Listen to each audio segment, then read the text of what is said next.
Evening, everybody. This is Rob Banzer, Superintendent of the Northport East Northport School District. I'm really happy to be able to present to you our latest thinking in terms of the reopening plan. I know that it's been a few days. We've had a few obstacles along the way, and it kind of is a microcosm of what we've been experiencing this year. And so, you know, we have a very detailed PowerPoint that we want to go through. I want to thank you for the multitude of questions that we've received over the last week. They have helped, you know, shape and inform our presentation thus far. At the end of the meeting, as we go through, we're going to, you know, answer as many questions as we can within, I know I said an hour and a half, but, you know, we'll try to go as long as we can, up to 2 hours. So we're going to take our time. We're going to go through the presentation. I expect that it will be very informative for you. And I do want to point out that there are still opportunities for you to submit questions, for you to access our web, our main page with our Q&A, which we will continually be adding to as questions come in. So what I want to do is I just want to, I'm going to share my screen here and we'll get started with the presentation.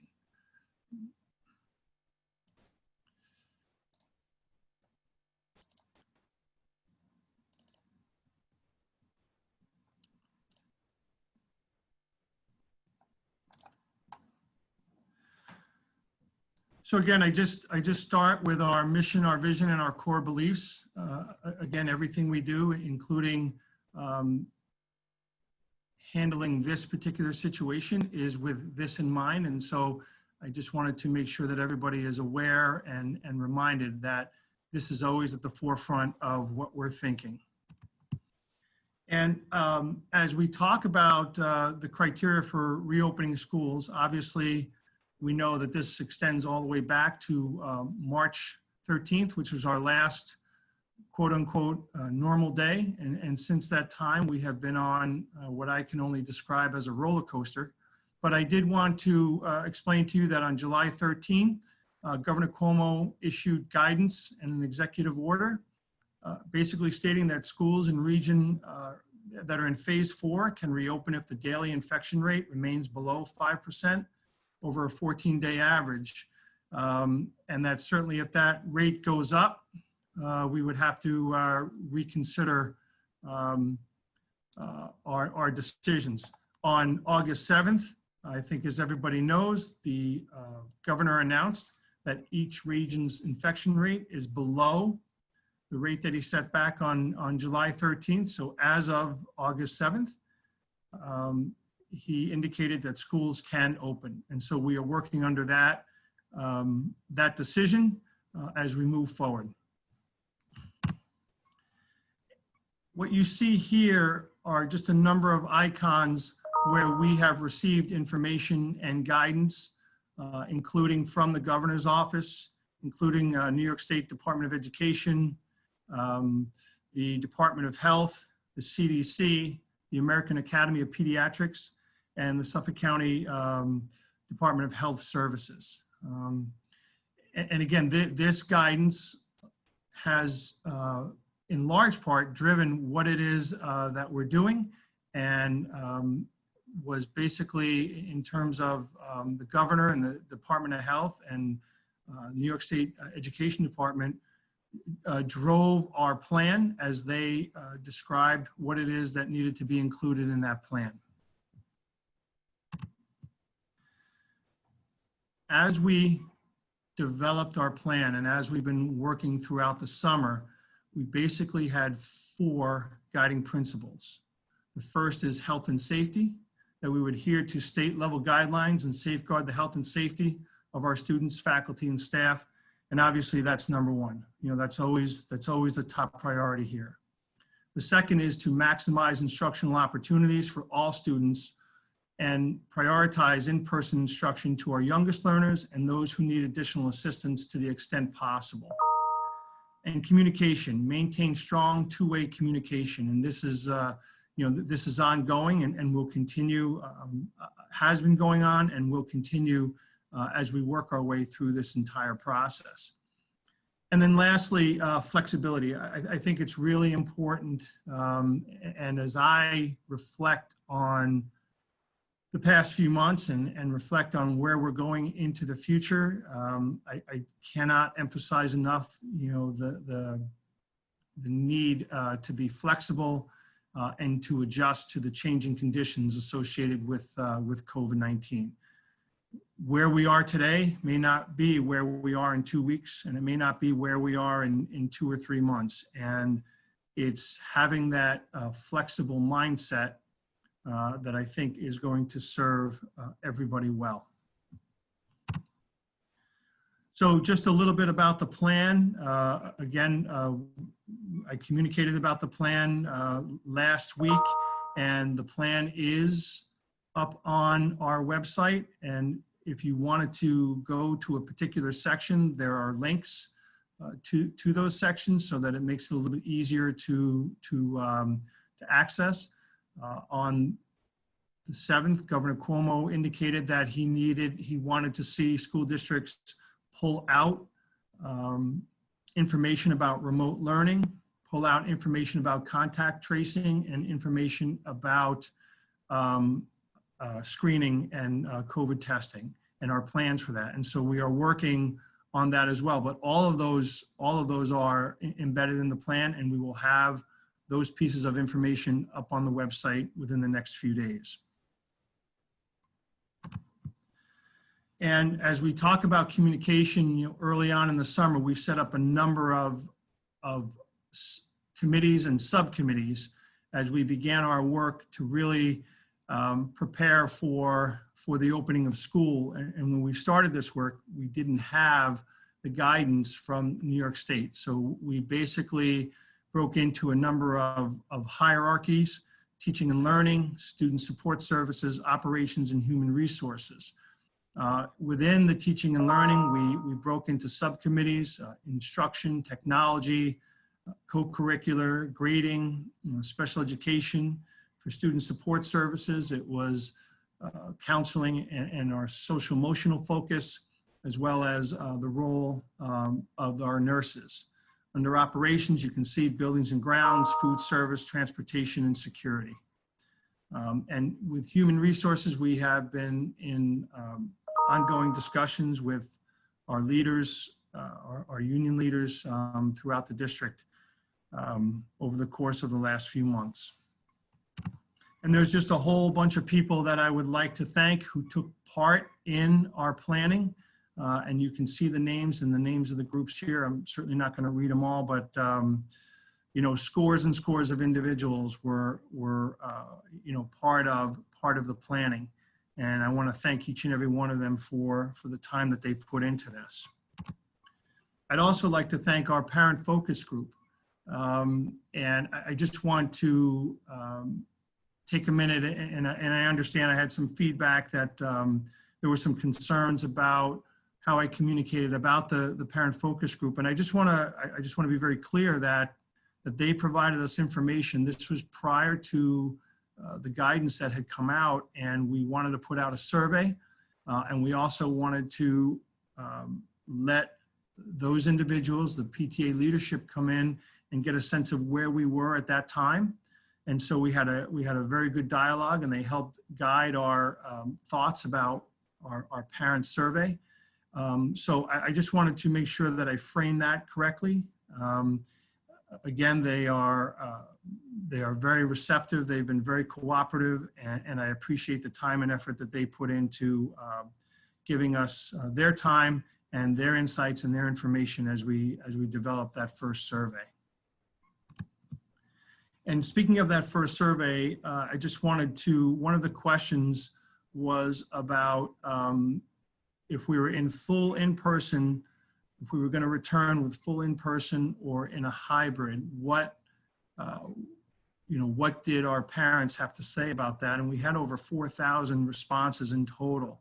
The blue indicates that they would send their child to school in either the full person or in the hybrid. The red indicates that they will not send my child to school in September, and you can see about 20 to 24%, depending on the model, indicated that they were undecided at the time. Again, we've submitted another survey to you. We put out another survey, and I'll get into the details about that in just a few minutes.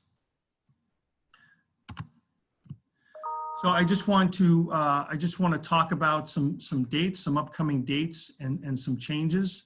The first thing that I wanted to point out is that the first day of school has been changed from September 8th to September 10th. This provides 2 additional conference days for additional preparation for our teachers and staff, as we move forward in our planning and preparation for the opening of school. Information about the high school, middle school, and kindergarten orientation and new student visitations will be communicated from the specific schools and will be forthcoming. I know we've received a number of questions about that, and it is something that we are aware of, and we want to make sure that those students who are transitioning to a new school have an opportunity to make the proper visit. Again, just some more dates. Obviously tonight, August 11th, we're having our parent meeting right now.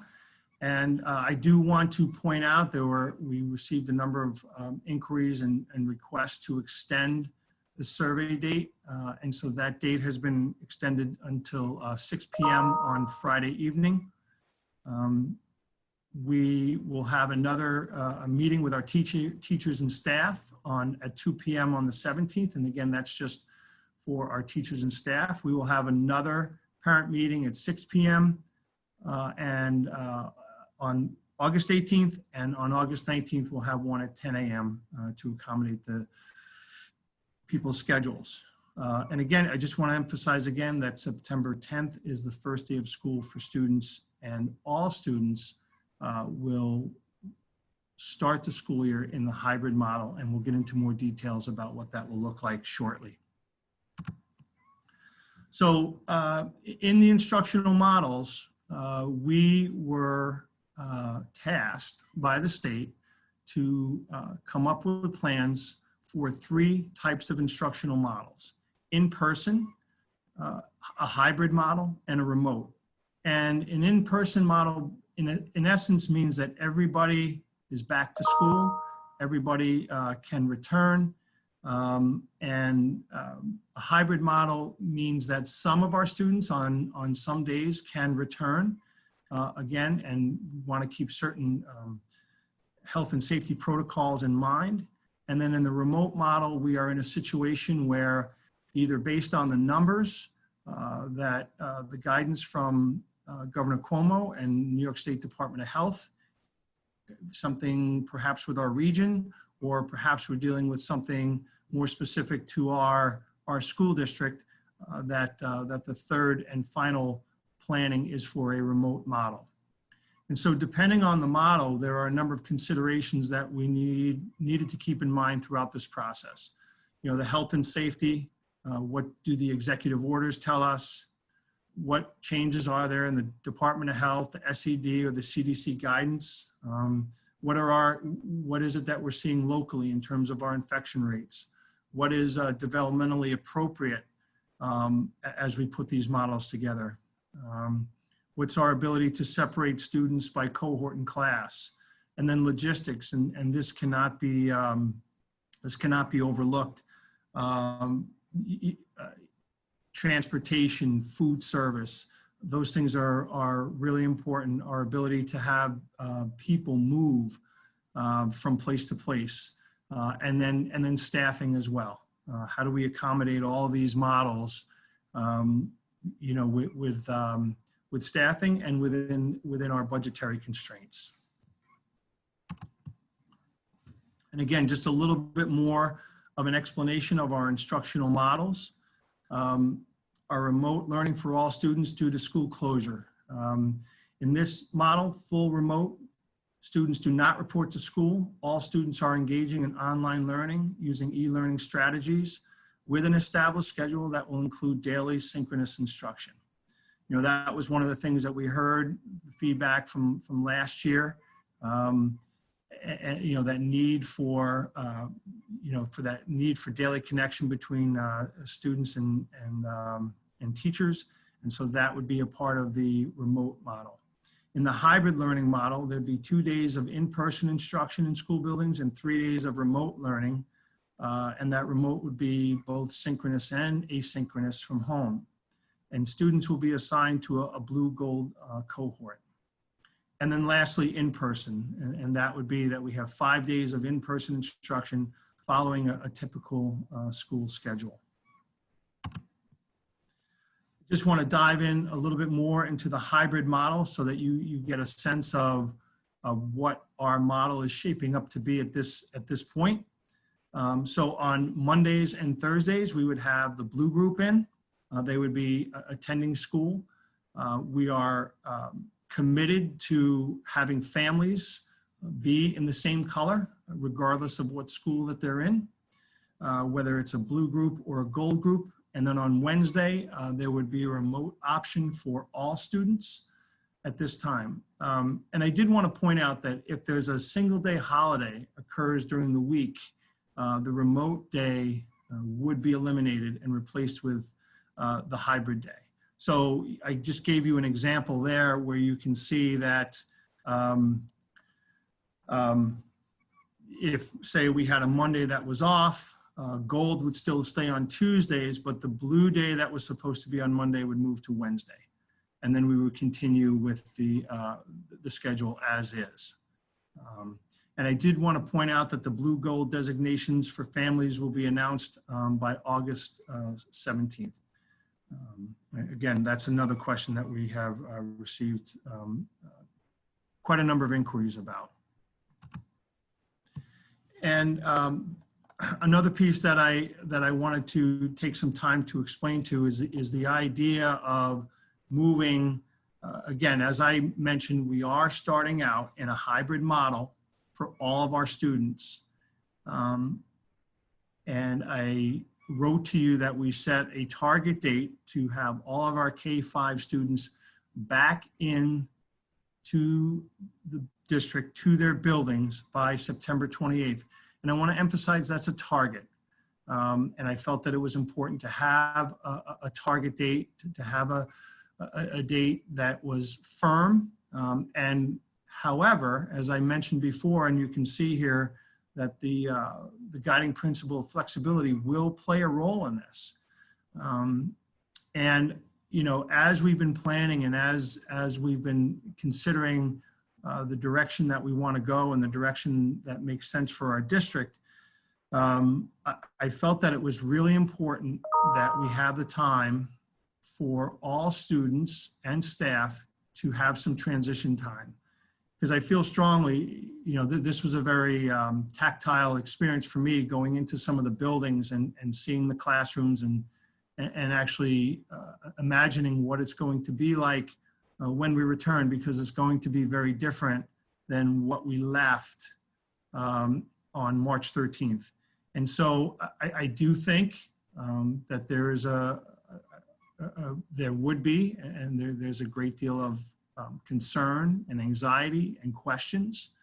And, you know, before we made the decision to, in essence, jump in with both feet, excuse me, to jump in with both feet, that we would take our time and we would transition. And again, the American Academy of Pediatrics indicated, and our plans indicated, that we would try to the extent possible have a goal of having students physically present in school. And so again, that's and as many students as we can, as long as it's safe and as long as we meet the, the goals and the guidance that's in front of us.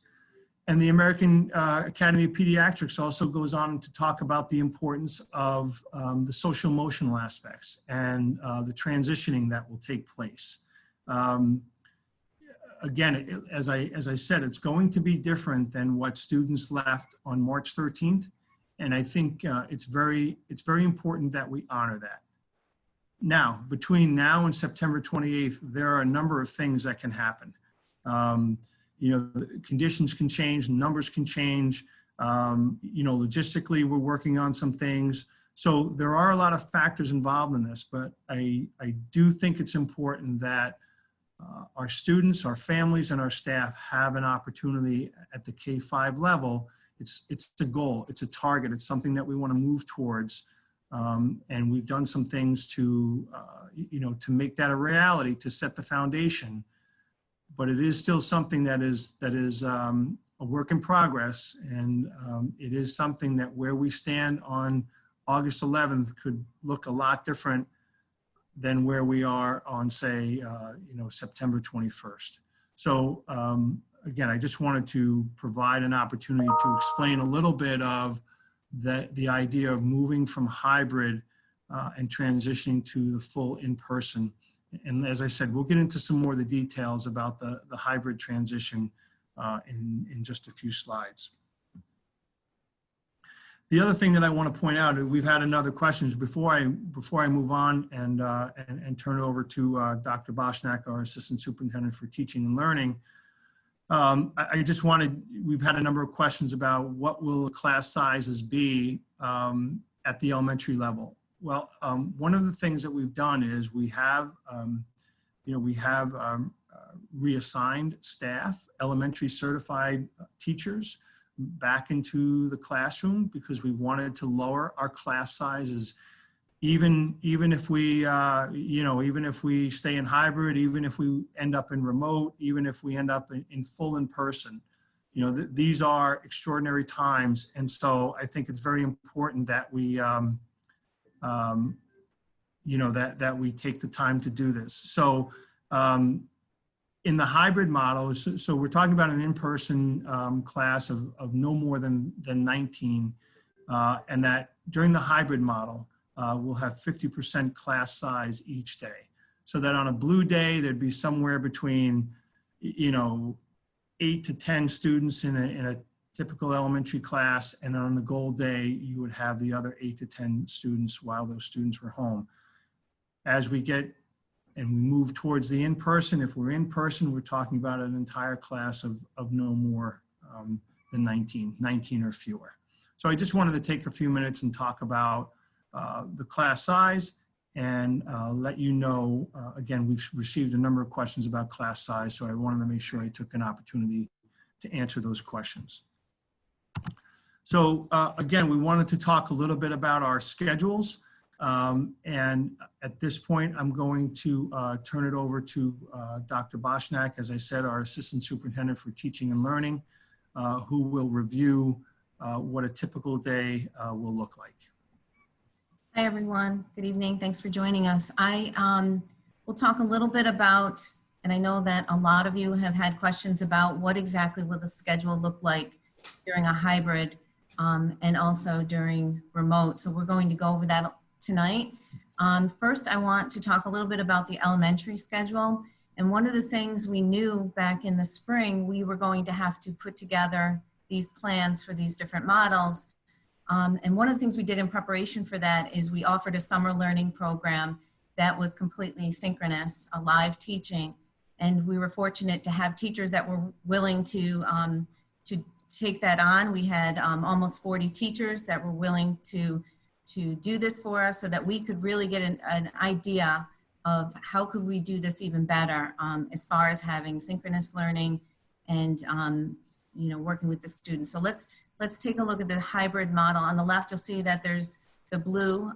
The blue group would be in person. This is a sample schedule. Obviously, the beginning of the school year, our students will be learning some of the routines. The teachers will be developing the relationships with the students, and as in any year, this sample schedule will be more as we get into the school year. The hybrid on the right side would be the gold students that would be home.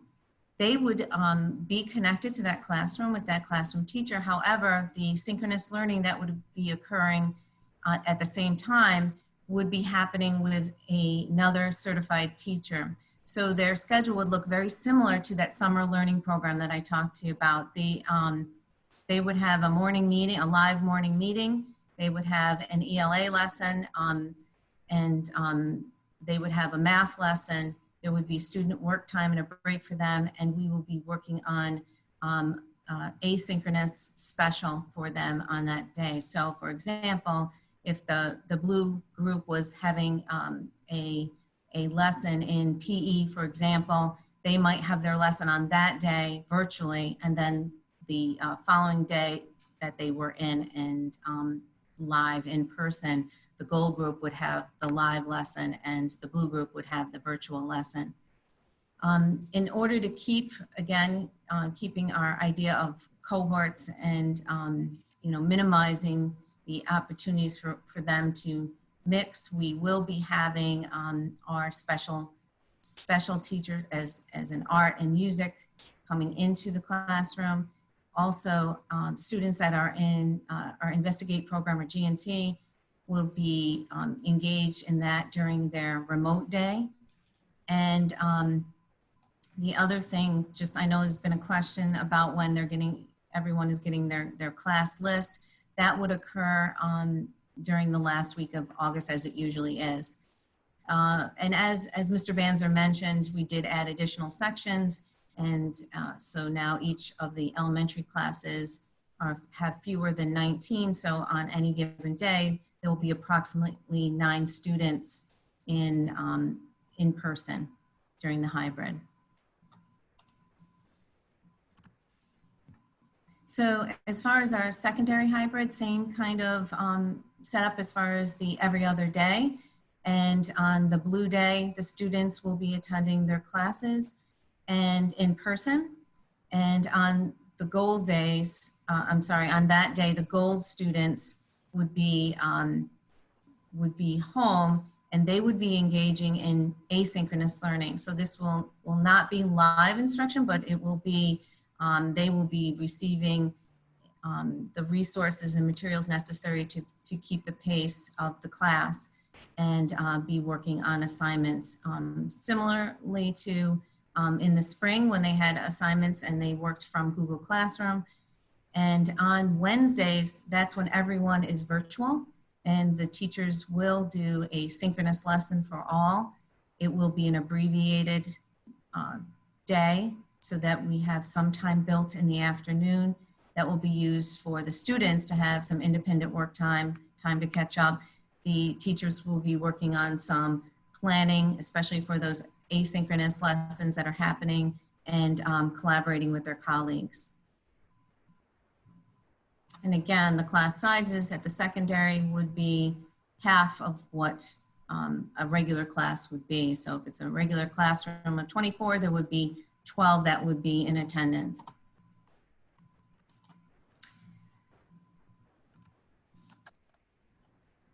Then the next slide, and I don't know, Mr. Banzer, if you had anything to add to that, or if you want to go to the next slide. Nope, that's right. We're Okay. at elementary full remote now, correct? No, I'm sorry. The elementary full remote, yes. So this just explains what does happen if everyone has to go full remote again.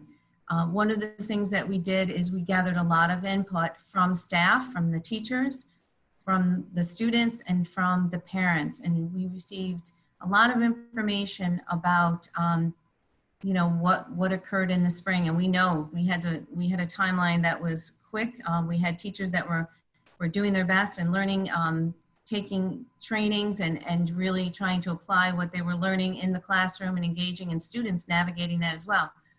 So one of the things we did is we looked at ways of improving that. And if we do go full remote, we will be planning on doing synchronous learning.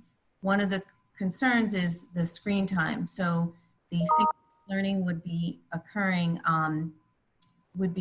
in the schedule, but we will be really looking at developmentally what is an appropriate time, especially looking at a kindergartner, for example, versus a 4th or 5th grader, looking at what is an appropriate time to engage the students and keep it interactive for them. So in this full remote, we would have the morning meeting very similar to the hybrid that I showed you. And there would also be the math lesson. But with that, there would be opportunities for small groups. So the teachers would be able to work with small groups of students. Some students would be for example, an AIS session, instruction with a teacher, while the teacher would have another opportunity to work with another small group, whether it was a small group in math or a small group with reading. There would also be writing and then a special each day for the students.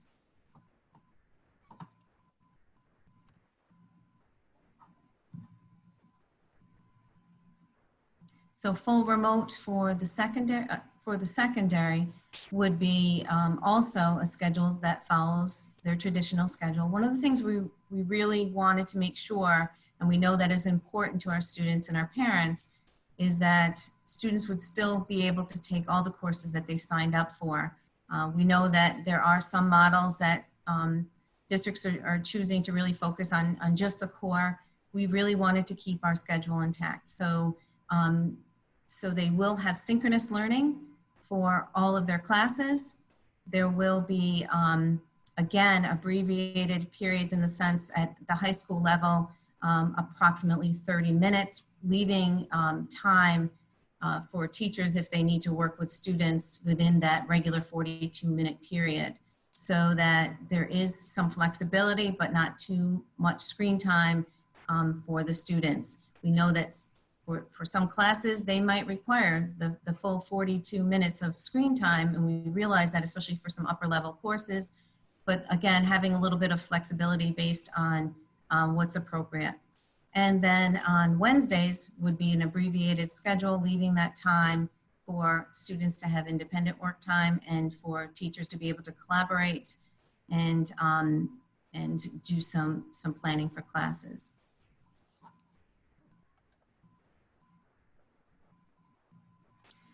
So the other question we have received is about those students who the families have decided that they do want to keep their children home.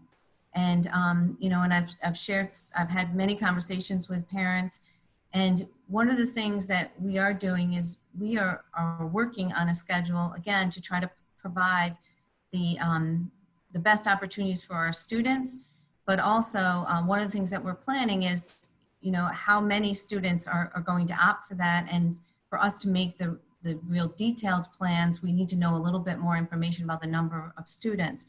What we do know is that we will have both synchronous and asynchronous learning for our elementary students. We do know that we will have very similarly to the summer program, we really want to make sure we continue to have morning meetings with our students to make sure that we're connecting their teachers, that there is a math lesson and an ELA, reading and writing. We will also have specials. As far as synchronous and asynchronous, it might not be synchronous every single day. It really does depend on the numbers. But again, that synchronous, making sure that we're connecting with our students and making sure that they continue we're providing them with the academics, the skills, and you know, the skills and the content.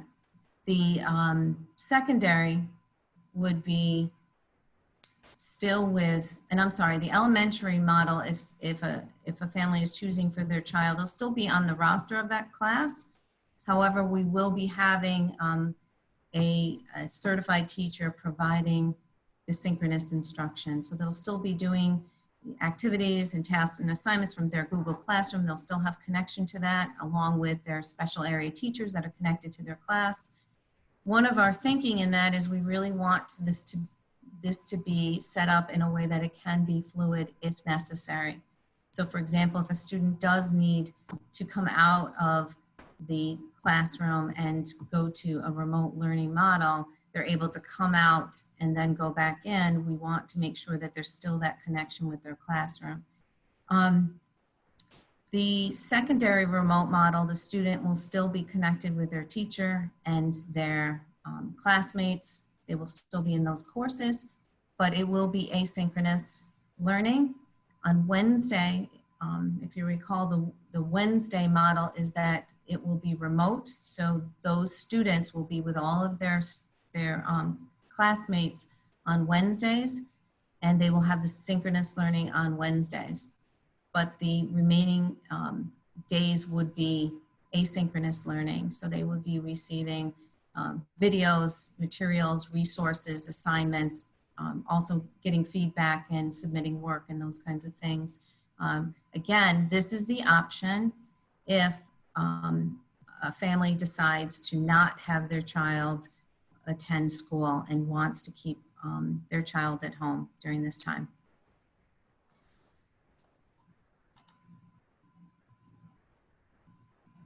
So, and I don't know, so this is, we've had, as Mr. Banzer mentioned, we've had committees that have come together, and really a lot of different committees from the task force looking at specific, there's so much to this planning, but one of the things that is obviously very, very important to us is their social emotional well-being of our students and our staff. And what this committee has really come up with is developing a focus on really building relationships, establishing routines, and developing resiliency with our students, and really helping them through this challenge. You know, there's a lot of, especially, you know, just with everything that's going on, and students, there's uncertainty. There's also, as Mr. Banzer mentioned, coming back to our school that is no longer, does it look like the school that they left. We really want to make sure that is in the forefront of our thinking. And as I mentioned, when we come back to school, we want to make sure that there is a focus on all of these three areas, and that there'll be training for our staff, and there'll be lessons embedded into our curriculum that really enforces all three of these areas.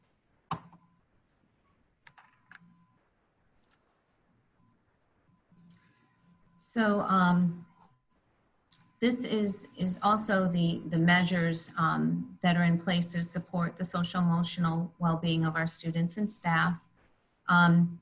We do have a universal screening tool, and a survey will be administered early in the fall when we return.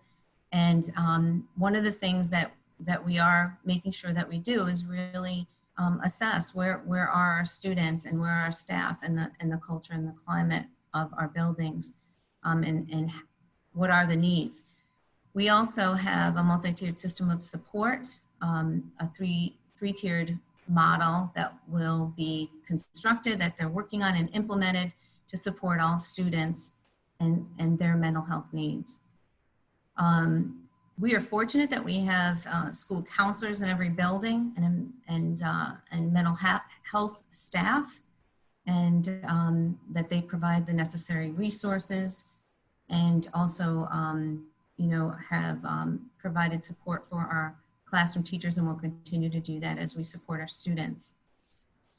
So the other area that we definitely want to make sure we focus on is supporting the social and emotional well-being of our staff, and knowing that this is a difficult time for everyone.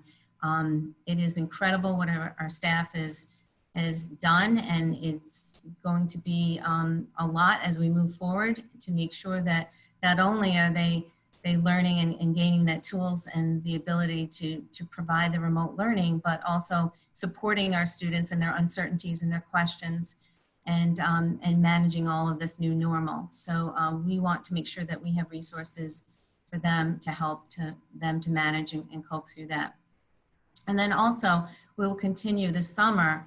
We have provided professional development for our teachers. We will continue to provide, and in the fall, increase the amount of mental health and social emotional strategies that teachers can use and implement, and use with their students. So again, this is has been a big focus for us. We do realize part of our survey results from parents who've also shared with us that this is something you're concerned about as well. and it will continue to be in the forefront of our thinking and our planning. Thank you, Dr. Boschnack. We just wanted to switch the focus here and talk about the hygiene, health, and safety, and many of the protocols that we have put in place and the planning that's gone on throughout. And so we want to address health checks and face coverings, the management of ill persons, health and hygiene, social distancing, and cleaning and disinfecting. And I just want to start out again, this has been a question that we've received on numerous times. So I just want to be clear about some things that we will be making some changes to the plan. And before I go on, I just want to say a couple of things about the plan. It is an iterative process. So as more information becomes available to us, as we interact with the plan more and more people interact with it, and more opportunity for additional guidance comes in, it is meant to be something that will change. And so this is one of those areas. The other thing I want to point out, I understand that that we have the number of people on the Zoom call is at capacity. And so we know that we have people accessing our Facebook live stream. And if you would, I know through the Facebook Live, if you haven't had a chance, the way that it's set up, we don't have it set up for questions, but you can certainly submit a question through the email, the school reopening at northport.k12.ny.us. And lastly, just on that point, I know we're getting questions tonight live as we speak. As I mentioned before, we have put up a Q&A. We want to get this information out to you, and we're going to do it in a 2-hour segment. So questions that we do not get to tonight, we certainly want those questions, and we can respond in other ways, as I mentioned on the Q&A, as well as subsequent meetings with you all. But I just want to get back to the masks a little bit.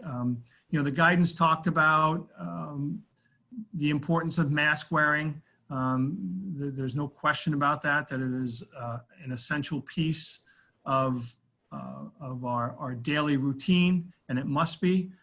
There were some questions we had put in our plan about instruction, and so we're going to modify that. So when must masks be worn? When students are riding on the bus, when they're passing in the hallways, when they're entering and exit from school, in the classroom. And again, this is one of the areas that we are modifying. Anytime a student cannot maintain 6 feet social distancing and or properly use a barrier. Anytime a student is on the move, and basically the motto is, if you are moving, you are masking. But I do want to point out that in the guidance, there are some exceptions. Students who are medically unable to tolerate a face covering, and we will work with families to figure out solutions as should that become something that we anticipate that we will address in some cases. Obviously, when eating during mealtime and during mask breaks. Again, as long as we can ensure that physical distancing and or a proper barrier, and we're going to talk a little bit about that term barrier shortly, is in place. And this does include the opportunity for outside breaks as well, if it's appropriate and if it can be. Again, it's something that will be encouraged as well, to kind of get outside and get some breaks that way as well. But again, I just wanted to clarify this. We did receive a number of emails about this, and I understand it. We will require that basically masks be worn all the time, including the classroom. So I just wanted to take some time and elaborate on that. There are some other pieces of this, health screening and temperature checks, and I know there's a few slides, and I would like Mr. Howard, our Assistant Superintendent for Business, to speak to some of those. Thank you. Good evening. So in order to bring staff and students back as safely as possible, there's many layers in our processes and our plans. And one of the primary layers is the first initial layer, which is prevention. So health screening and temperature checks are a very important portion of our plan. Daily temperature checks will be done both at home before a child leaves for school by the parent. It's important to note that that is a very important process because no one should be coming to the building that's feeling sick. It's for staff and students across the board. In addition to the parental responsibility, there will be a district temperature check done upon entry. Students should be fever-free without fever suppressants. That's something that obviously is a concern of a lot of our parents is folks, giving Tylenol to their children. In order for everything to work properly, we as a school community need to adhere to the guidance that if you have any COVID symptoms, you're not attending school. And that includes, do not send your children to school sick. So it relies on all of us as school community members to adhere to those guidances. So temperature screening station will be set up amongst entrances of the school building. All of our staff will be completing a daily health screening, which includes a temperature check as well. Parents will be required to complete a periodic health screening through a questionnaire, and these will be done through an app. So we're going to have a parent app that people will be able to communicate on. And visitors and all visitors to the building must be screened and given a health check.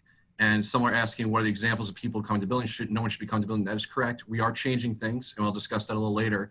There will be less visitors to the buildings, but there are some periodic essential visits. And I'll give an example is if a food delivery is going to happen to the back to the cafeteria. Traditionally, they would actually go to the back where the cafeteria is, the kitchen, deliver food. Now they're required to come to the front, get a health screening, fill out a survey questionnaire, get a temperature check. They're going to be logged as a person that visited the building for contact tracing purposes. And then they would be given a pass and permission to go to the back of the building to do the delivery. So there's just an example how things will proceed for this next school year. Next slide. So things will be different for next year. We have to become ready and accustomed to learn and grow and adapt to the new norms. So for example, things that will be different is there'll be no field trips for the foreseeable future, no guest speakers or assemblies. Individual classroom materials will be separated. So students will be receiving a kit for art. For classroom supplies will be stored in a personalized plastic box for themselves, not to be shared. Bathrooms will be going offline periodically through the day. Traditionally, bathrooms are cleaned and sanitized daily and they're restocked throughout the day, or as needed. Bathrooms will be scheduled specific times, boys and girls, where they will not be accessible because they're being sanitized. Visitors to the buildings will be restricted. So things will be very different. In a school community, we welcome people to the building, parents for meetings. There will be differences in meetings. We might do meetings remotely, more emails communication, more phone communication. So many of our in-person interactions will be limited due to this current environment. And we all have to be ready for that new norm where we're used to in-person contact and communication. Things will be different, as well as hand sanitizing stations and hand washing sinks will be in every single classroom. So if a classroom does not have a hand washing sink in it, it's going to receive a hand sanitizing dispenser. Next slide. Social distancing in hallways. So we're going to be adding signage and also creating directional hallways. Some of our buildings are one-way back and forth. So we're going to promote social distancing by utilizing hallway sides. We're going to have signage to remind people to stay 6 feet apart. We're going to have directional stairway traffic where folks will not be going up and down the same stairwell. We're going to be disallowing congregation. For example, the commons area. It will not look like the commons area as you traditionally would see it. There will be no congregation in settings like that. As well as we're going to be staggering hallway passing. So we won't have all students transitioning between classes at the same time. So this is an example of an elementary classroom setup. These desks have a polycarbonate barrier on them, also known as a sneeze guard. As you can see, it's a little difficult to see the sneeze guards or barriers on the desks. They are located at where the arrow is. This is an example or illustration of a close-up. What is unique about this design is that it extends beyond the desk. Many of the designs that were presented to the school district encapsulated 3 sides but it didn't extend beyond the desk. So children traditionally sit beyond the desk, behind it, and it didn't offer protection both left and right of the desk. This design has one side open, which you may wonder, why is it open if it's to be protecting as a sneeze guard? The primary purpose is actually to reduce distance forward and backwards as in front of you, so you can sit closer to a student that's behind you, that's in front of you. In this case, the sneeze guard or barrier extends to the right beyond the desk, which will allow for students to be protected both left and right of the student. So the barrier on the right side will give protection because every single desk will have a barrier on the right side. So in this example, on the top of the screen, on the close-up view, there's a desk over here behind it to the left that has a barrier on its right side as well. So this student is protected by the barrier, is protected by the wall, by the barrier that's on them. And then the students in this desk will be protecting the student to their right. So this is just an example of a classroom setup. We ordered 6,500 polycarbonate barriers. There'll be one for every single classroom desk throughout the district. And we will be able to utilize these in additional spaces, as we see fit, for example, cafeterias and other common settings. Next slide. On to ventilation. So one of the primary solutions for ventilation is obviously this is a airborne virus, and to some degree it's respiratory droplets is the primary source of transmission, but they have come up with studies that aerosolization of the virus is possibly a potential source of spread. So we're utilizing fresh air mechanical ventilation, and that's through our univane systems and our rooftop systems. So we have a building management system that we can increase the airflow of fresh air into the system, as well as we have univents, which we can open up the damper doors and the vents to allow more fresh air in. So we are upgrading or changing or modifying our systems to allow more cycles of fresh air throughout the day. In addition to that, we're going to be utilizing passive fresh air, which is simply open up windows. So those are methods of diluting and giving fresh air into every single classroom. In addition to that, every single classroom, we purchased 577 medical grade HEPA filters. They're for every single classroom space, in addition to libraries, main offices, and various other locations throughout the district. What this filter is it's a HEPA filter, but it's a HEPA filter with additional filtration abilities. So this is a H13 filter, where a traditional H11 filter would filter down to 0.3 microns. A H13 filter removes 99.95% of all particulates down to 0.1 micron. And it does it multiple times for an 840 square foot room, which is a typical classroom. The virus is 0.125 microns by size. And traditionally, the virus will be adhering to either dust particle or a water particle as part of a respiratory droplet, or if it was aerosolized. So these filters are able to filter down to the viral cellular level multiple times an hour and 99.95% of all particles. So in the event that the months become colder and windows aren't open as much, these filters will be very effective in cleaning the air multiple times per day. In addition to the classroom HEPA filters, we're going to be installing and upgrading our rooftop units, for example, in spaces like our auditoriums or any of our large spaces, to a MERV 13 filter. That's the type of filter that the governor recommended all malls to have in order to open. So we'll be upgrading those filters. A HEPA filter is equivalent to about a MERV 16 through 20. Our filter is closer to the 20 range. These are MERV 13 filters, and this is what the minimum standard that the governor recommended for malls to reopen. Next slide. So cleaning, disinfecting of our schools. So we're going to have frequent cleaning throughout the day of high contact areas, for example, door handles, hand railings, light switches. We're going to be doing bathroom disinfecting. As I mentioned before, we're going to have a schedule throughout the day. Bathrooms will be going offline. They're going to be disinfected, allowing time for the disinfectant to dwell, and then they could be reused again. The process for disinfecting, we're going to be using electrostatic sprayers, and this is just an example on the screen. It aerosolizes and it sprays a mist of disinfectant. The site generation of chemicals, which is the last point, that is the device to the right. That's an annihilator system. We have a device in every single classroom, every single building that will produce a disinfectant that's proven to kill COVID-19. And the advantage of our model, and one of the things we put as a priority, is to remove ourselves from the supply chain. In the spring, it was a lesson learned, I think, by everyone, is that as everyone was trying to disinfect more regularly, disinfecting supplies like wipes or even disinfectants themselves became in short supply. So we made a priority last spring to purchase these disinfecting producing machines for every single building so that we are not bound by the supply chain and that we can continue producing disinfectants district-wide. In addition to these devices, we're going to be doing cleaning logs, and we're exploring technology and using apps to be able to validate and verify all the classrooms are cleaned regularly, and we can timestamp all those processes. Next slide. Child nutrition. So so we're going to be providing meals in accordance with NYSCD and child nutrition guidelines. At the elementary level, students will be eating in the classroom.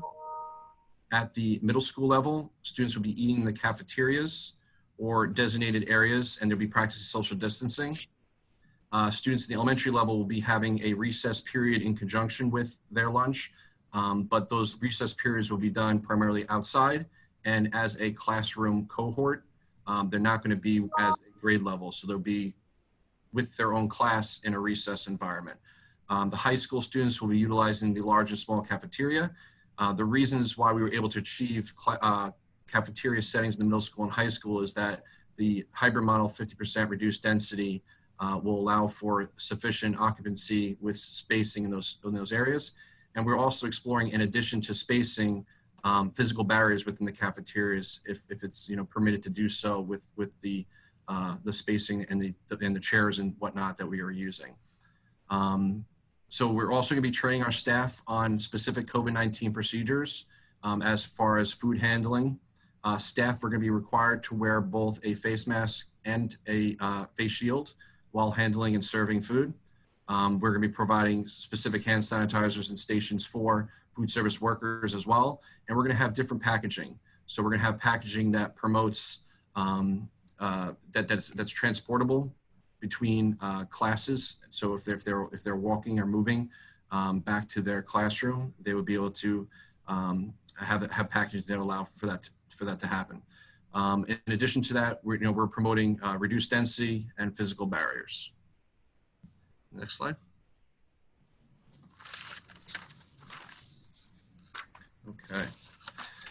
So transportation. So every student will receive a assigned seat. We're going to have windows open on the bus at all temperatures that are above 40 degrees to promote additional ventilation. High contact areas will be disinfected daily and between each run. Masks must be worn at all times, staff and students included. If folks are not adhering to mask policies, we have cameras on our buses. They will not be, transportation is a privilege, and if they're not adhering to the rules, they will lose the privilege of transportation. Reduced density on buses, and we're doing that through additional buses, and we're reducing density due to the hybrid model where there's in the secondary level 50%, and then parent opt-out. So far, approximately 38% of our parents opted out of transportation that were eligible for transportation. Technology and connectivity. So part of our district's goal was to initiate a K-12 one-to-one device. And this year, we were actually budgeted for every child to have a one-to-one device. Traditionally, we actually budget for it during the school year and actually deploy those devices the following year. In the spring, when we saw what was going on, obviously with the virus, we made the decision to contact BOCES and put our intent in as early in the process as you can, that we would like to purchase through BOCES, financing, leasing, all the devices so we can have them as soon as possible. So we went through that process. We went to our Board of Education, they approved it.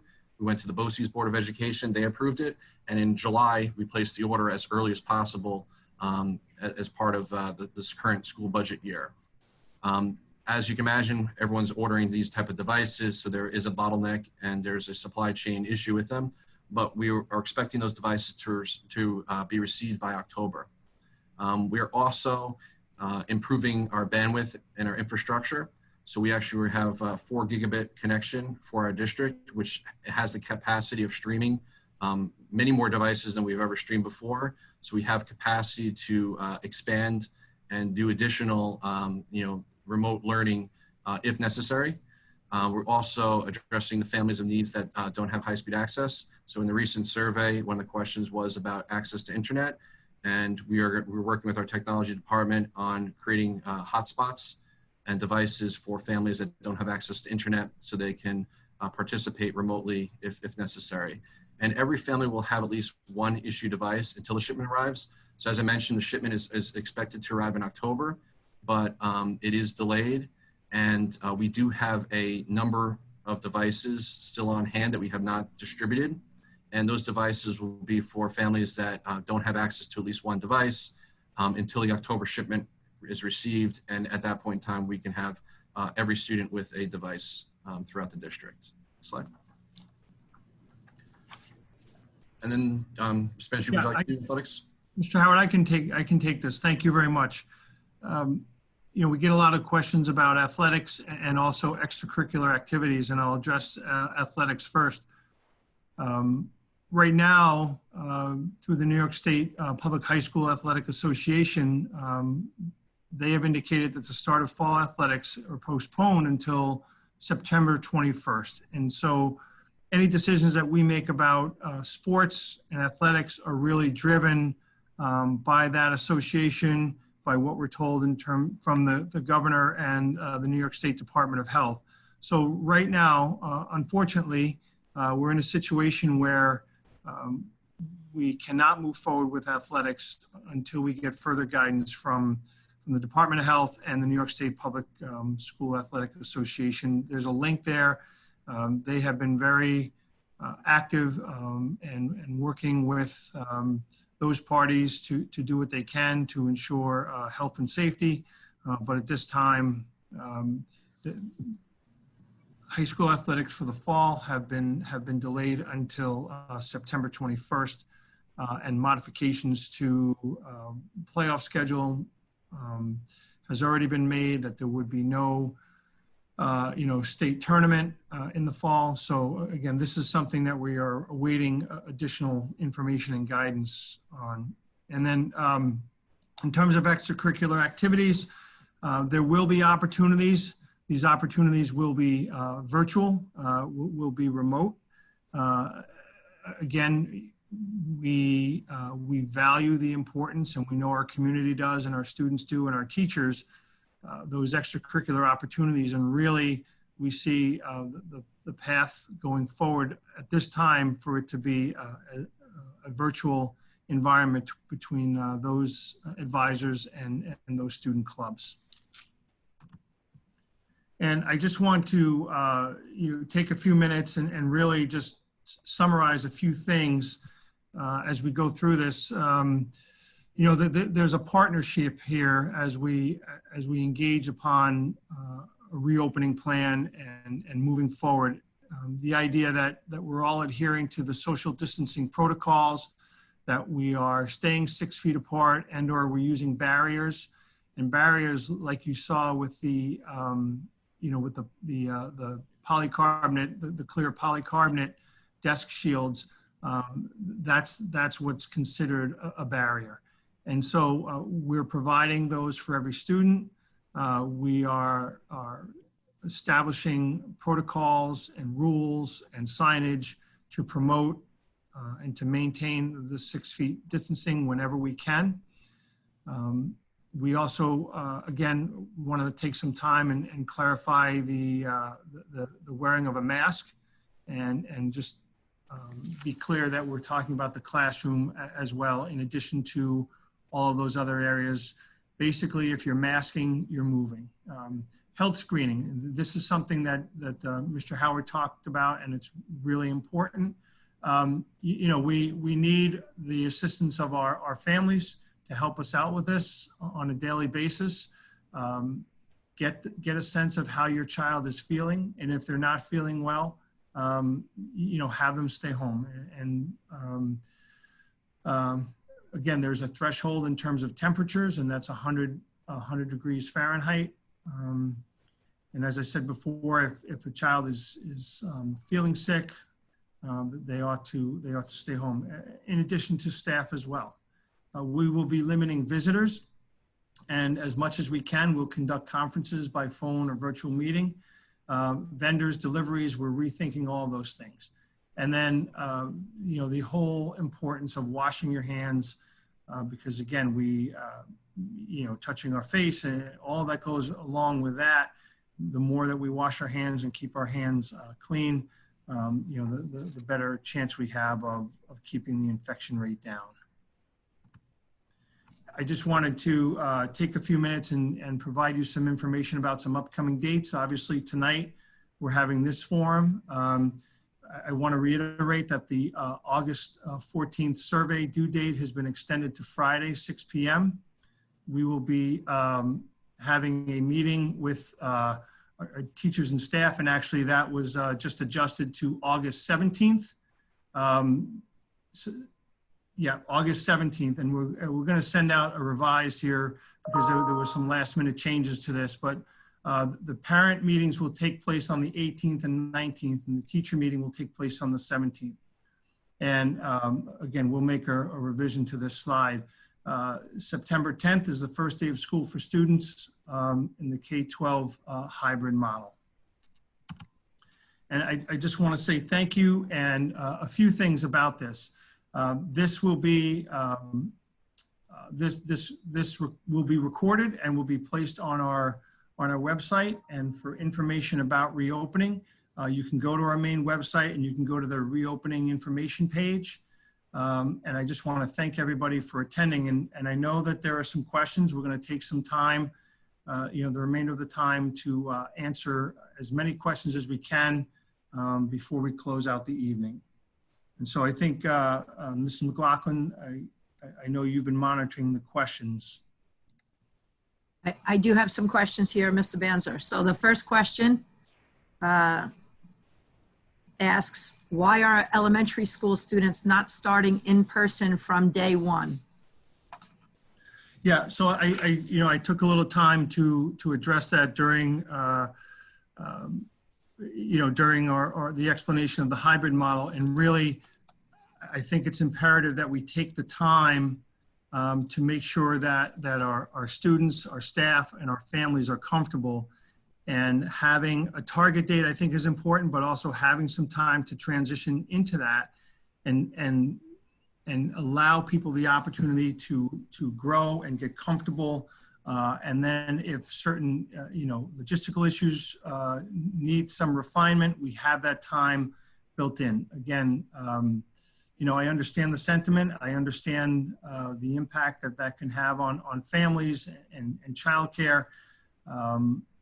But I do think that it's very, very important. And there's, there are recommendations from the American Association of Academy of Pediatrics that, that reference that as well.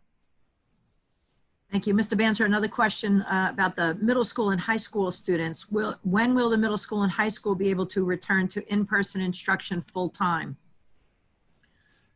At this point, we see the hybrid model as a somewhat of a long-term solution until we get some further information about about where we are with COVID-19 on a larger scale.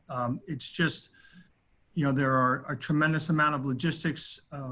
One of the big things that we can do is to reduce density and to have that many students in those buildings and to be able to minimize the movement of those students would be a tremendous undertaking. Not to mention the logistics and the staffing that would be involved in all of that. So that is something that we see that the hybrid model in those areas will likely be a long-term option. Thank you. Dr. Boshnak, I think you could answer this next question, perhaps the next two. Question comes in, are there 2 teachers for each class, one to teach in person and another to meet them online? Let's focus on the elementary for that. Yes, for the elementary, when the students are home during the hybrid model, it would be another teacher, a certified teacher, that would be doing that synchronous. And what I mean by synchronous, it would be live instruction. I know someone asked a question about what synchronous is. It means that they will be interacting in real time. And then could you explain a little bit more about the Wednesday schedule? The question in particular was, why are the schedules not full day? So we wanted to start with a Wednesday being a day where we still were able to have the teachers meet with their students, but then have a day where they were able to collaborate. As you can imagine, we have really had to work on adjusting, modifying our curriculum, and also integrating the technology. So teachers need time to be able to do that. This isn't something that we see as being, forever in our plans, but definitely as we get started, both at the elementary in the beginning and also at the secondary, to have that time. But again, being able to touch base with our students in the morning of the day. Thank you. These next 3 questions are in relation to the blue and gold cohorts. So I'll ask all 3 of them so they could be answered pretty much in the same answer. Are the blue and gold cohorts 2 halves of the same class? How are we determining if someone's child is in the blue or the gold group? When will they be notified? And will members of the same household be placed in the same blue or gold cohort regardless of the school they attend? I can answer that. So yes, the blue and the gold is the same class and the same roster. So, and it is half of the class. The question about it would be the same household, that is our goal, to have students in the same household, whether they're an elementary and a high school student or a middle school student, that we have worked it so that they're aligned. How we're doing that is we're doing it through Alpha, which we have, I think, come close to what that is. Mr. Banzer, I don't know if you know that or when the date is that we'll be able to inform everyone. Yeah, August 17th, no later than August 17th. Thank you. The next 2 questions are about 100% online instruction. A parent asks, if I'm not comfortable sending my child back to school, do I have the option for my child to participate in 100% remote instruction? And if you opt into the remote instruction, will it be binding for the full semester? So we are able to have students participate in remote learning. And what we are asking is that if a family does ask to do that, that they would commit to that until the end of October 30th. And then we would be able to have them re-enter. I know there was a question about why are we going to let someone, leave the hybrid model and then return and do it that way. I was referring to if someone became ill and they had to leave that model, they would still be able to have access with their teacher and their class. Thank you. I believe this next question is dedicated to a secondary level students. Will those who are on full remote from the start have a full choice of courses? Yes, they would be able to, the courses that they have signed up for, they will be on their schedule. The next question is about testing. Will the district be doing COVID testing, or will parents and staff have to get their own COVID tests if necessary? At this point, that would be the responsibility of the staff and the families. COVID testing would be, again, a medical professional that they are most comfortable with, that they're familiar with. So it would be their responsibility.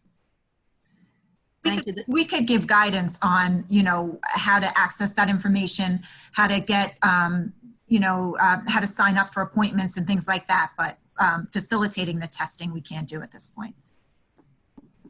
Thank you. That's Shannon D'Antuono, our Director of Student Support Services, who oversees our nurses, and they've done a tremendous amount of work investigating all of the things that are changes to all of us in the health world, the physical health world. The question is, middle school extra help from the teachers. Will there be the ability to schedule Google Meets with a teacher for extra help? I'm not sure if the student is somebody who will be attending school or completely remote. So can maybe somebody address extra help? Sure.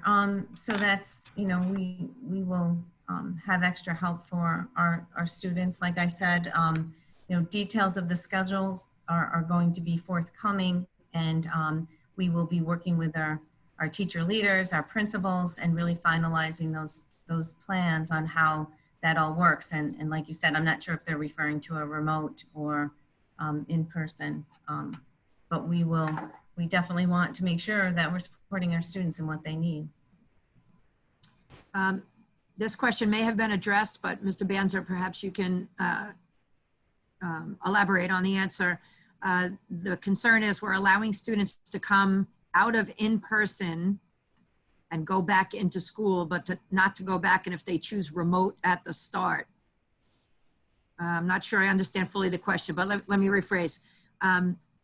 You suggested that there's a date that parents have to commit to if they're choosing to keep their children home remotely at the beginning of the school year. Could maybe speak to the rationale there in terms of that first quarter? Sure. Again, we need to, we need to have a sense of our numbers. We need to have a sense of where everybody is and what our resources will be, and get routines established.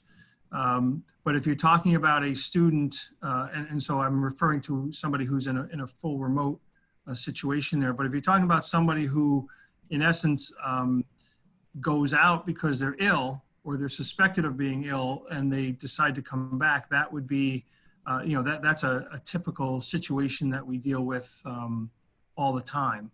So just because if somebody was sick, whether it was COVID related or not, and certainly if it was COVID related, we would want to have the assurances that, that their tests were negative and they met all the protocols before coming back. They would be welcome back. Thank you. The next question speaks to the issue of wearing masks all the time. And I think there's this requires some clarity because parts of the plan that were written, that were posted to the website, indicate that there are a lot of exceptions to mask wearing full time. Mr. Banzer, you suggested today in the presentation that we're committed to 100% mask wearing. Could you speak to why the change from the plan to the presentation? And then also, if there are exceptions, how we will handle those. Sure. So again, really the biggest change was made regarding instruction and regarding in the classroom. The other exceptions were also listed in the plan, regarding those that are, medically unable, mask breaks and meals. Those stayed the same. So really, it was getting the feedback, rethinking it ourselves, looking at some other guidance from the Department of Health, and we thought that that was a prudent measure to make in terms of the masks wearing in the classroom. Thank you. A parent asks, what happens after October 30th for folks who choose full remote learning? Can they continue remote, or do they have to switch to in-school? And that probably is an elementary school question. Yeah, so it's really just an opportunity. It's a benchmark for us. If it's working for an individual in their current situation and they want to stay there, we certainly understand that is, that we would continue that. We just wanted to give people a deadline and an opportunity to know, okay, when is there an opportunity to maybe make a switch, which is why, we picked the end of October, which is very, very close to the end of the first quarter. of the school year. This question is probably for Dr. Boschnak. How will reading, writing, and phonics or foundations be taught on a remote day in the elementary hybrid model? The parent indicates the plan currently only mentions one ELA synchronous lesson. I'm sorry, Irene, was that on, you said on the remote day or on full remote? On the, no, on the, in the hybrid model, when the students are home, how will reading, writing, ELA, foundations, how will that be taught? Right, so that will be with the certified teacher. They will be teaching on that day. As I said, we have a framework, but especially for our primary students, we want to make sure that they have the foundations and that we are building in the schedule based on the levels of the students and what they need. The details around that will be worked on with our instructional coordinators, our principals, and our teachers. Thank you. A question about grouping at the secondary level, particularly at the high school. How are the groups allocated? For example, this parent's daughter will be in 10th grade, but takes a number of classes with 11th grade students. Is there a chance she'll need to go in all days if it's based on grade or year? No, it's based on course, and it's based on the color of her cohort. So, Mr. Banzer, if a student is in the gold group, she will attend school on the gold days, and whether she's in a class of all 10th graders or a mixed class of 10th and 11th graders, half of her class essentially will be in the classroom with the teacher. Correct, because underlying the blue and gold is the use of the alphabet. And again, we didn't choose just A through L or M through Z, just because again that may not be as close to 50% as we need. It'll be somewhere in that ballpark, but we wanted to choose colors just so that we can arrange things, particularly because in one building, the alphabet may work, and in another building, it may not work. And so we didn't want to get into splitting families either. We want to try to keep families on the same color day during the hybrid model. Two different questions came in. One asked for a picture, and someone else asked for a video, what the classrooms will look like, and can we post that for parents and students so they can be prepared? Sure, we can do that. This question is, again, about starting in a hybrid and then going to remote. The parent suggests that it's an inconsistent experience for children for a few weeks of hybrid and then to go to, full in-person.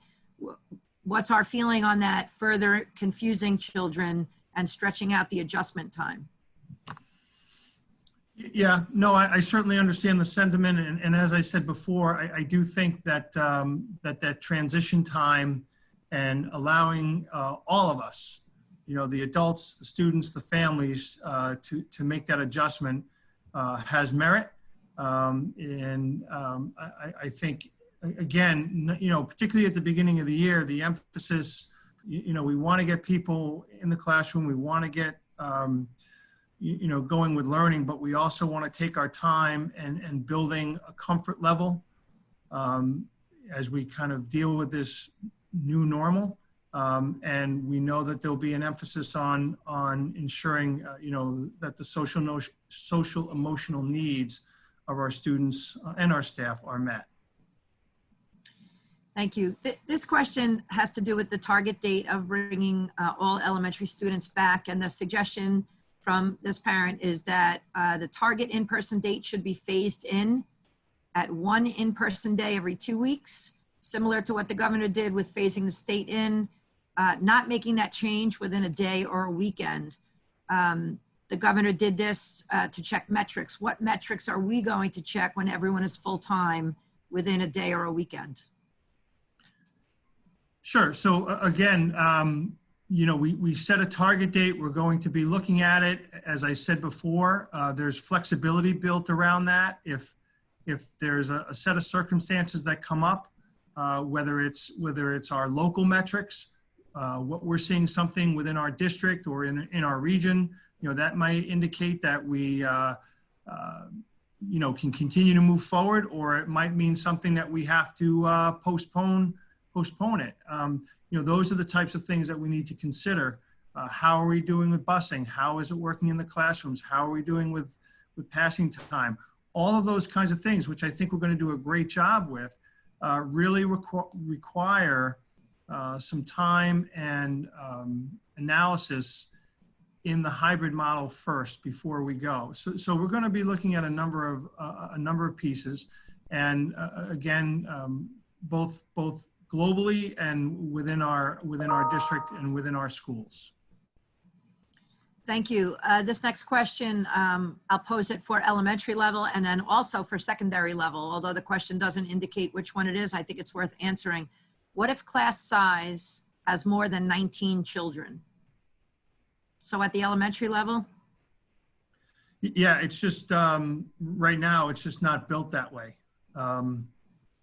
So again, we based on the numbers that we have and, the sections and the teachers that we've assigned, they're just not built that way. If we really found ourselves in a situation, then we would address it. We would either look at existing staff and redeploying somebody, or looking to hire from the outside if it was necessary. And at the secondary level, the class rosters will remain with more than 19 children in them. However, there won't be more than 19 children present at any time for most classes. Correct. Let's see. I'm sorry, I have some repeat questions here. Let me go to this one regarding distance learning. Dr. Boshnak, how will virtual learning be different from last spring? Will there be better consistency?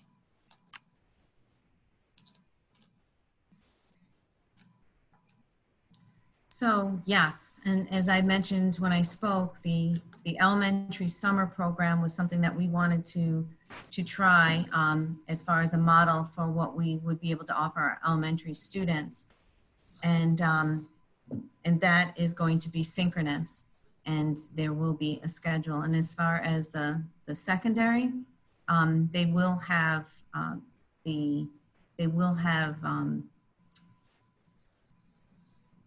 asynchronous instruction, and they will have synchronous on the Wednesdays. Thank you. Mr. Howard, I know you said this in your presentation as well, but I think it bears repeating. 2 questions regarding access to the internet. Will the child be provided with a device to access the internet for distance learning? And what if the family does not have access to the internet at home? Yes, the district will be providing a Chromebook to all students by October. We're anticipating it in October. And if any family does not have a device, we have devices on hand to provide in advance of that date of October, to provide at least 1 device per family so they can utilize that. We will be providing hotspots for internet access for families that do not have access to internet in their homes. Thank you. Question about the elementary school day. Is the school day still 8:05 to 2:25 in this particular building? Yeah, the general schedule will not change. I mean, there may be some slight adjustments, but right now we don't anticipate the day changing.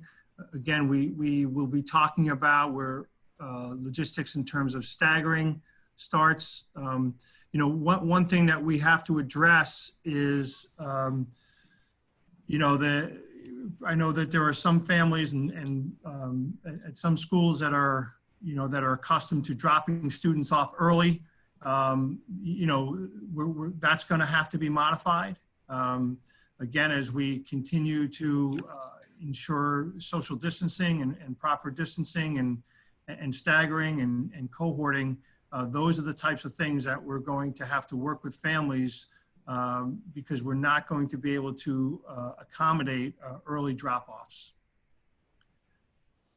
Mr. Howard, in terms of transportation, can you speak to the survey responses for parents opting out of transportation, and what would the impact be how many more parents would have to opt out in order for us to be able to transport our students to school for a full in? So so 38% of our parents that have transportation or eligible for transportation have already opted out for transportation.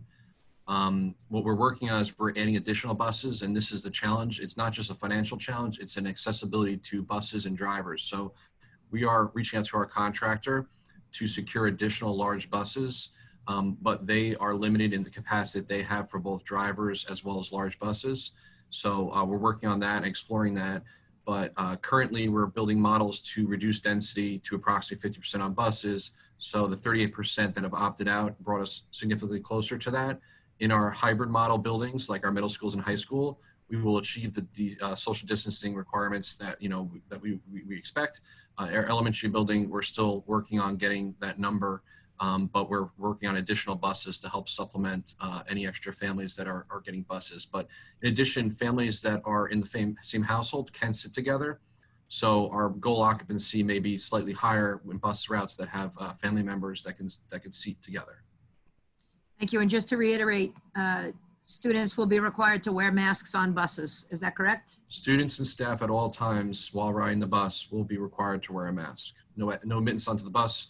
And if they do forget a mask, there will be masks provided on the bus, that we'll have stocked in each bus. Okay.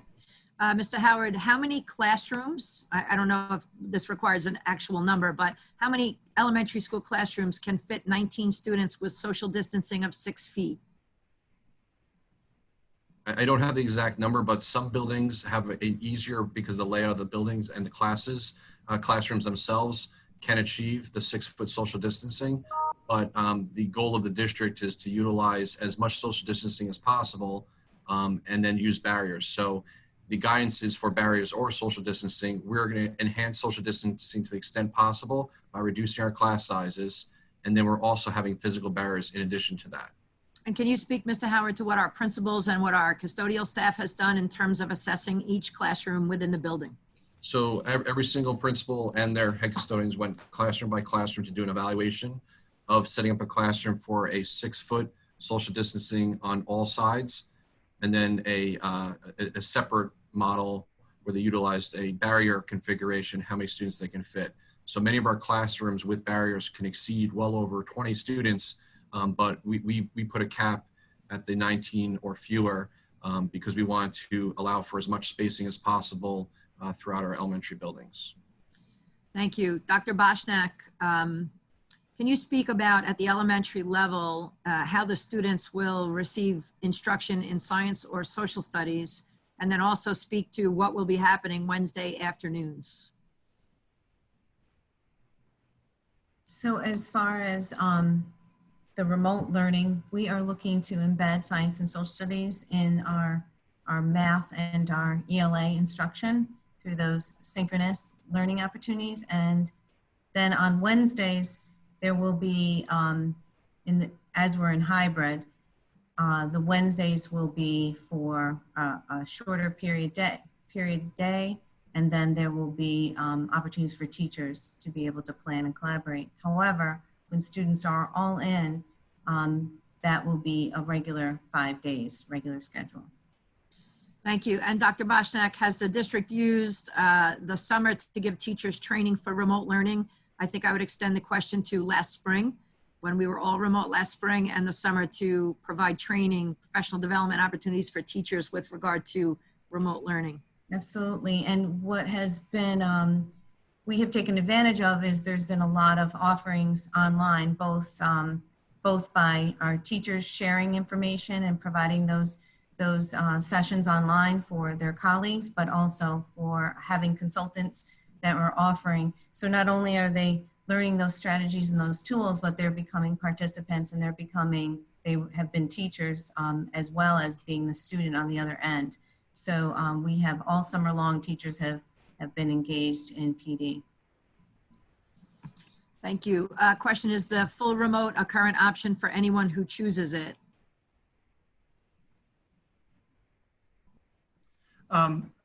Again, if somebody wants to go full remote because there's the guidance talks about being uncomfortable or, for some medical reasons for either them or a family member, we certainly will entertain that. Again, so it is available. It is available to families, and we want to provide whatever modality we find ourselves in. We want to provide that opportunity for our families. So the answer is yes, it is available. The intention of it is for families, for students who feel uncomfortable or have a medically vulnerable themselves or a family member.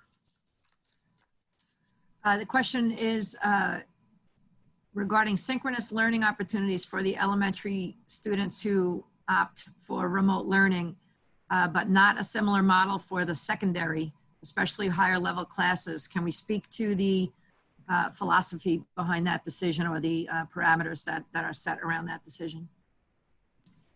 So as I had mentioned, we value the choice for our students, and we value that they're able to take elective courses along with their core classes. So instead of limiting our students, for example, a typical senior needs approximately 3 credits to graduate.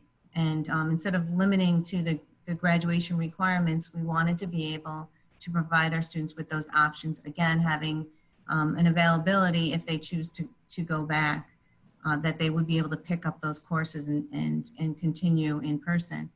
So we had chosen to do that, and in order for a student to have that level of choice in 9 different options, 8 different for students who have a lunch period, this is the way that we were able to accomplish that and have students. We also know that at the secondary level, they are able to handle that independency, generally speaking, better than the younger students. We do realize it's a challenge for some. We do realize that, for our upper level courses, some of the feedback that we received was that it had prepared them for college and in organizing themselves. Some students provided information that they liked the flexibility, especially with asynchronous, that they could go back and see a video and replay it at their own pace. So there are some advantages. However, we realize it's not perfect. But again, we balanced out, do we want to provide our students with choice, or do we want to just provide the bare minimum this year of courses needed for graduation? Thank you. This parent writes, the slide indicated that families need to commit through October. Is there an opt-out option if K-5 students begin in hybrid, but parents become uncomfortable with safety precautions as they're implemented in the first 2 weeks? Or I would add any changes in numbers in our area that doesn't require a school closure, but they become uncomfortable hearing about other cases. So is there an option to go full remote after the school year begins? That's a great question. And again, we would be working with families, as we transition, we would certainly work with individual families who had a special circumstance. And I just want to take a minute. I know that through some of the emails and some of the questions coming in, I think there's some questions about, what about our music ensembles, our band, chorus, and orchestra. And, I think everybody knows, the reputation of our music program. And certainly there are challenges in front of us. There's no doubt that, we have to rethink how we're doing things. And the idea of having ensembles together is a challenge. There's no doubt about it. They're talking about the fact that if you are engaged in some sort of instrument playing, if it's a horn or a woodwind or singing, that they're talking about a minimum of 12 feet. And so we understand that those are concerns, and we have our, our music folks, Dr. Mergen, and our teachers looking into what can we do. If we can't do what we've done in the past, which at this point we can't, then what can we do? So I just want to say that is still under we're still investigating that, knowing that the guidance document and the guidance that are that we have in front of us at the time, and certainly the music department understands it. You know, the district understands that health and safety comes first, and we're going to do whatever we can within the parameters that are set forth in front of us. Thank you. Ms. D'Antuono, there are some questions surrounding the universal screening tool. So the question is, who's designing it, or is it something that's been designed, and what are you going to do with it? And can you also address K1 and 2 students? I believe the slide said that the screening was for grades 3 through 12. We can't hear you. Yeah, got you. So we are working with a company that has a standardized tool that starts in grade 3.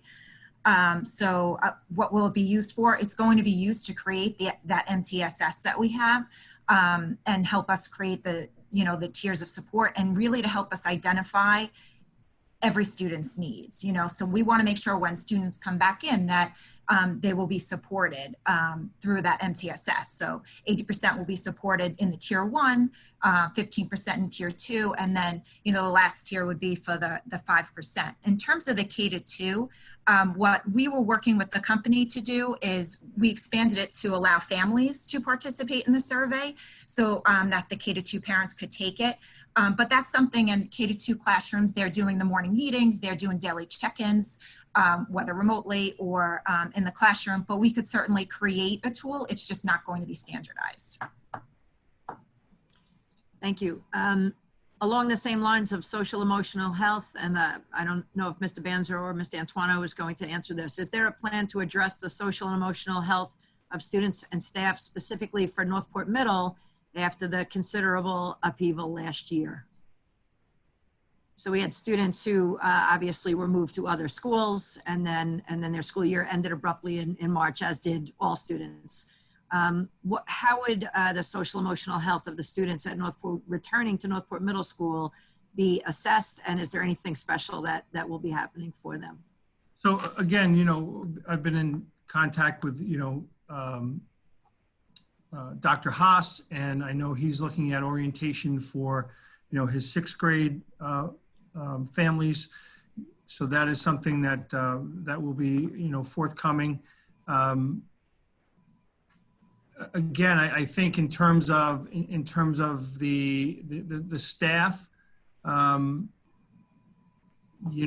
have been through a lot, this particular year, and again, I know that informally they have relied on each other.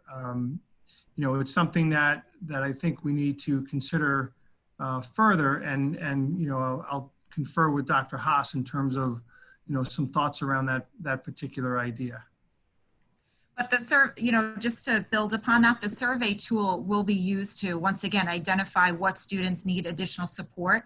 The purpose of the screening tool is to really measure stress, trauma, and any student who needs additional support. So that will certainly help those middle school students, and then we could design appropriate tier 2, tier 3 supports, to make sure that everybody gets what they need. In terms of the adults in the building, one of our focuses that our SEL team agreed upon was self-care for adults in the district. So really doing and providing strategies so adults can focus on self-care, which we often forget about ourselves and take care of our kids, whether they're our own or our students.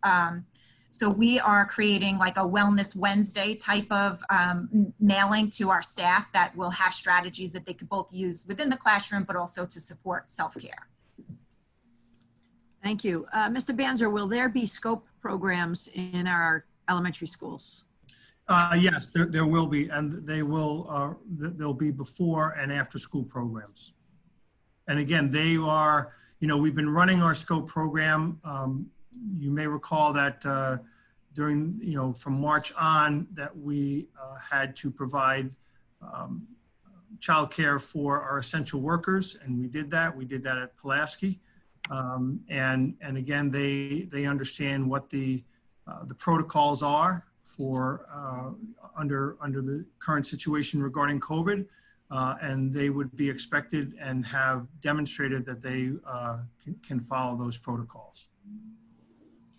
Thank you. Mr. Howard, maybe you can answer this. Are face shields allowed in place of a mask, or is it in addition to a mask? You mentioned face shields when speaking about our food service workers.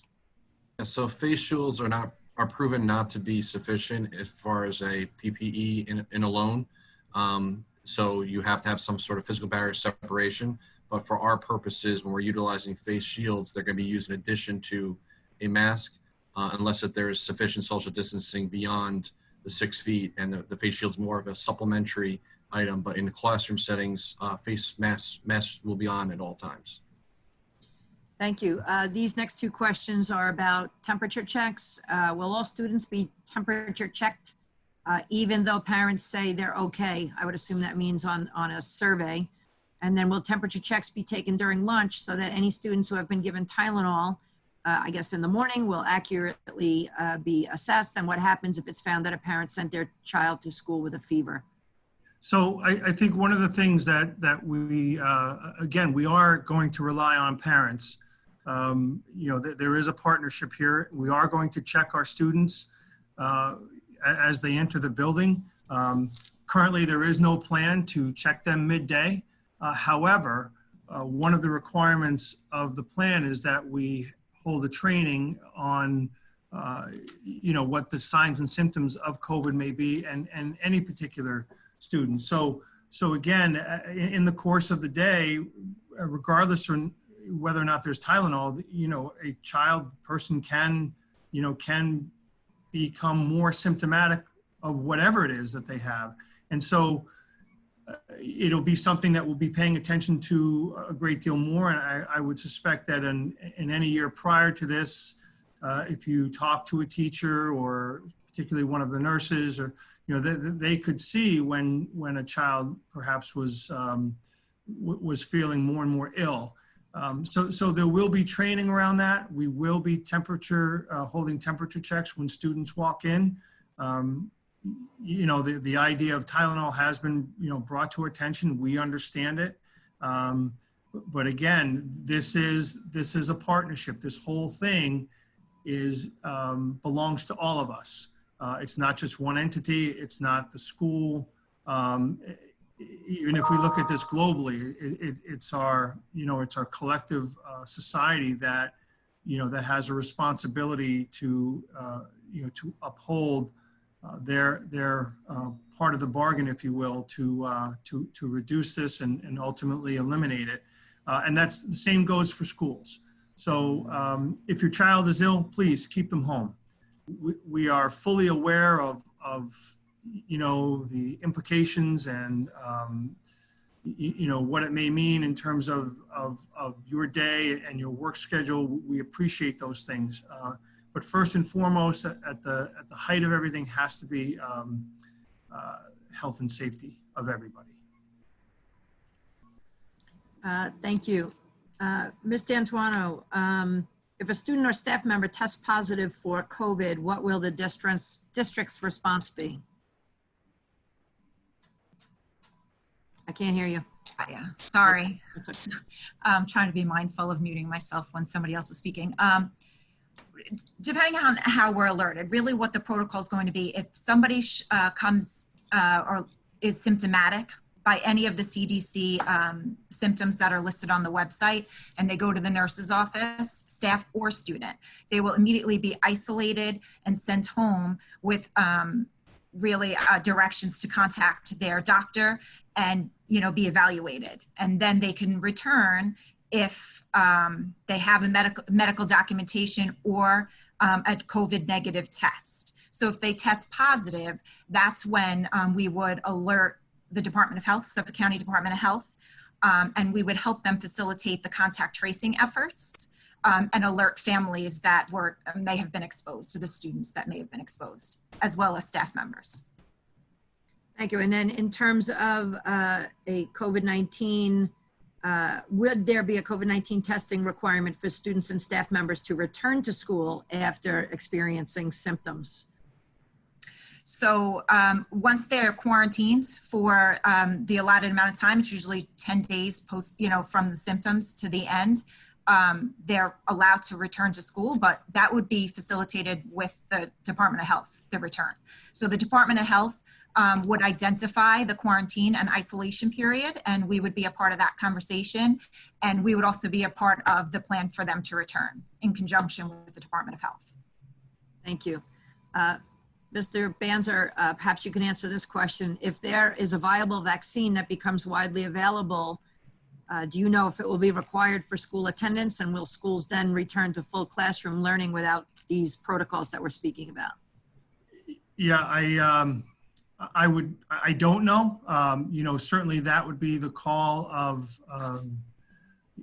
federal agencies, and certainly, when appropriate it would be the decision of the New York State Department of Health. They oversee all aspects of vaccinations. So really we would be taking, if we get to that point, we would be taking our guidance from the New York State Department of Health.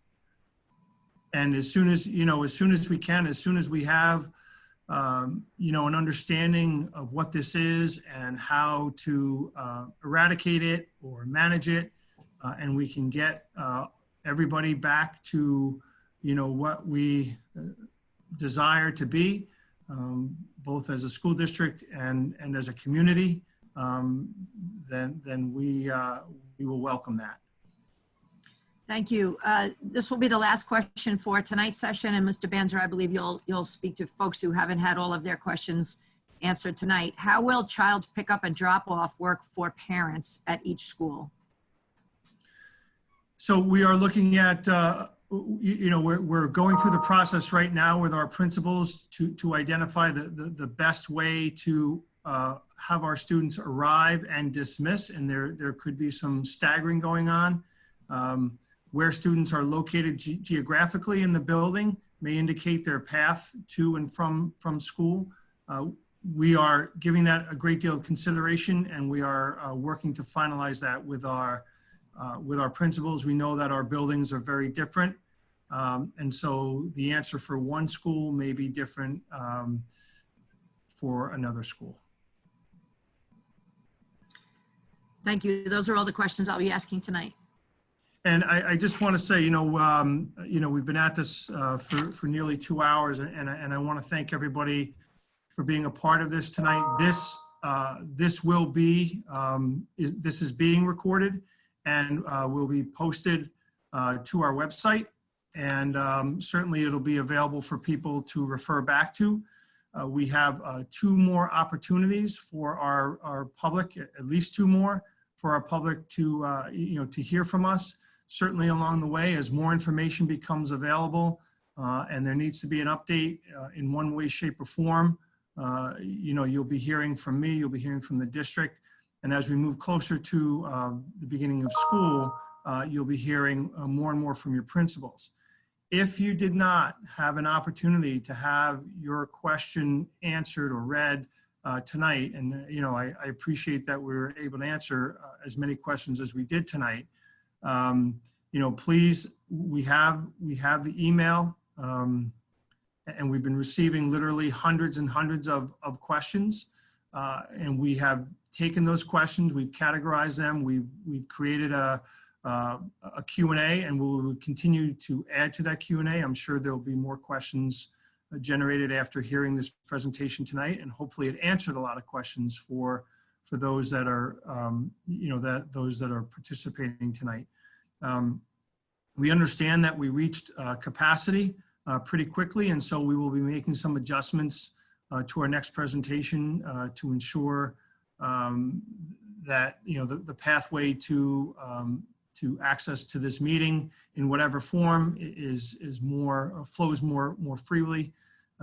Like I said, I know that the Zoom got filled up pretty quickly, and we are streaming on Facebook, but we will make sure that is a little bit seamless as we go forward. Again, we will be in communication. We will continue to communicate with you as we get new information. Please, if there's new questions, please submit them, but also please take the time to go through the Q&A that is now posted on the website, because there could be an answer to a question that you're thinking of, and it could already be there. Again, I want to thank you for your partnership. I want to thank you for your cooperation, and I look forward to interacting with you in the very near future. Have a good night.